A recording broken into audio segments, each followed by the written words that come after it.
Hello everybody, this is Yoko's Anime Reactions, and this is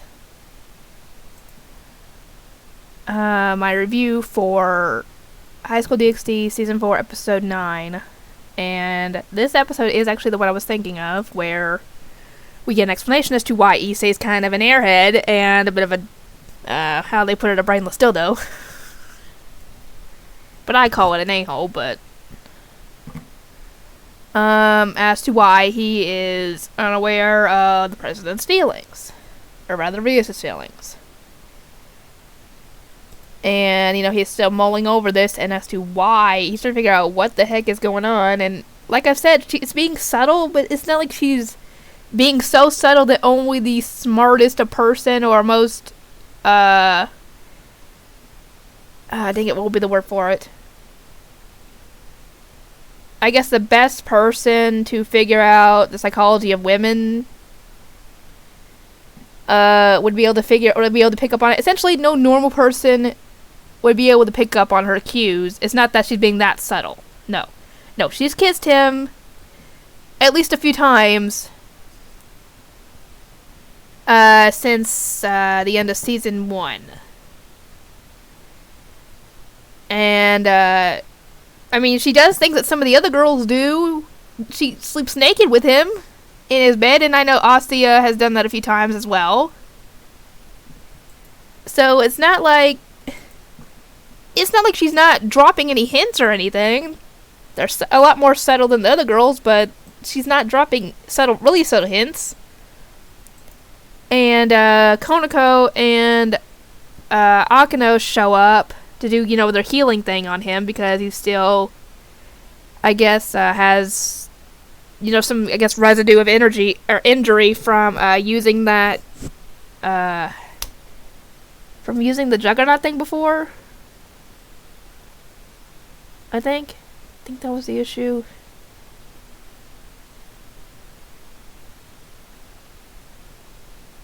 Yeah, I think that was the issue, was they had to heal him from that. Yeah. Anyway, this ends up knocking him on the floor because he was on a ladder, and seeing them with their chests out, it kind of got him off guard. Though, to be completely honest, at this point, should you really be caught off guard by this? Because he's not like it's the first time you've seen this before. And, essentially, they tell him that, yeah, you're kind of, oblivious to not only the president's feelings, but the other girls' families from the Grimoire house, because just about all the other girls want him, and he doesn't really take action, and Astia shows up, I'm guessing with... I didn't even watch the whole freaking scene. I just know what happens. I think it's Astia, Konako, and Akano, I think. Just them. But if Zenobia's there too, I'm sorry, but, those three I do know are there, but Astia starts to heal him as well, and realizes that he's still reeling from the betrayal from episode 1, where he thought he had a girlfriend in that fallen angel girl. Turns out she just stabbed him in the back and killed him. Thankfully, Rios brought him back, but he's still reeling from that, essentially, and is afraid to trust anybody or let anybody get that close to him again, because he's afraid that the same thing's going to happen. And this has been eating away at him the entire time since episode 1, even though it was more stated, I think, at the end of season 3, I think, when the whole Juggernaut drive popped up. But yeah, it's been getting to him ever since then. It's been keeping him from trying to get close to anybody like that again. And I think it's part of the reason why he's kind of in denial about Rios' hints, because I think he does notice them. I mean, the kisses are kind of hard to ignore at this point. And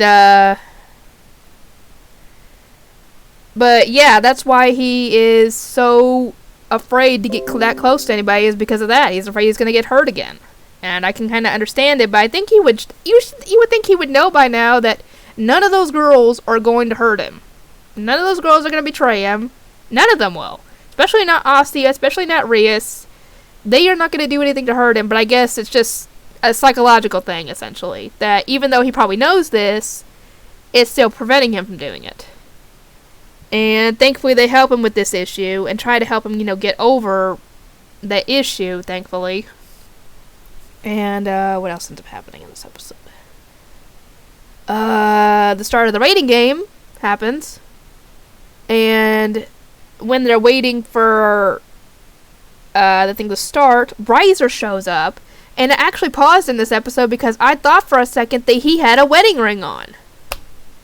Or a wedding ring on, is what I thought he had on. Because I saw the ring on his finger. I was like, wait a minute, what is that?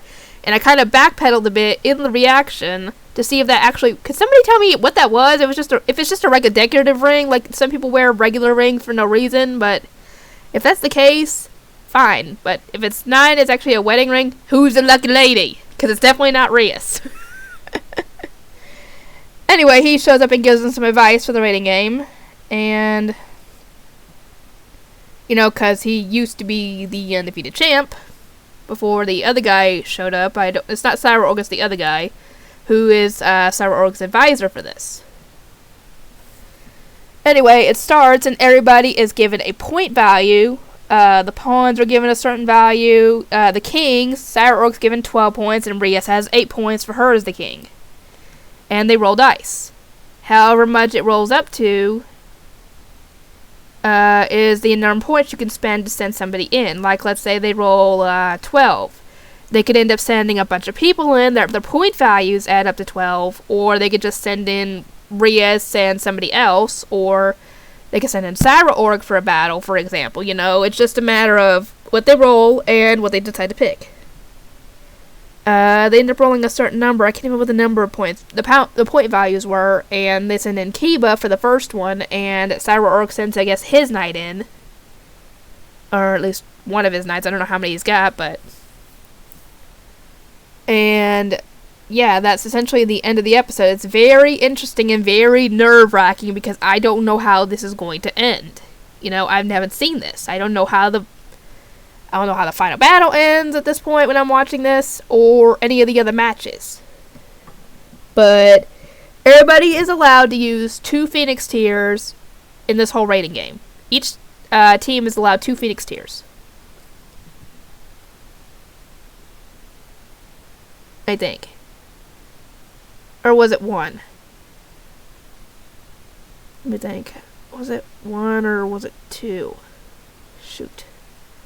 I think it was either 1 or 2. I can't remember off the top of my head. I'd have to go back and check. But, yeah, that's the entire reason why Issei isn't even trying to address the fact that Rias might have a thing for him. Because, like I said, the whole kissing thing is kind of a given. But, yeah, that's the whole reason why. If I miss anything important, please let me know. And I'll see y'all next time.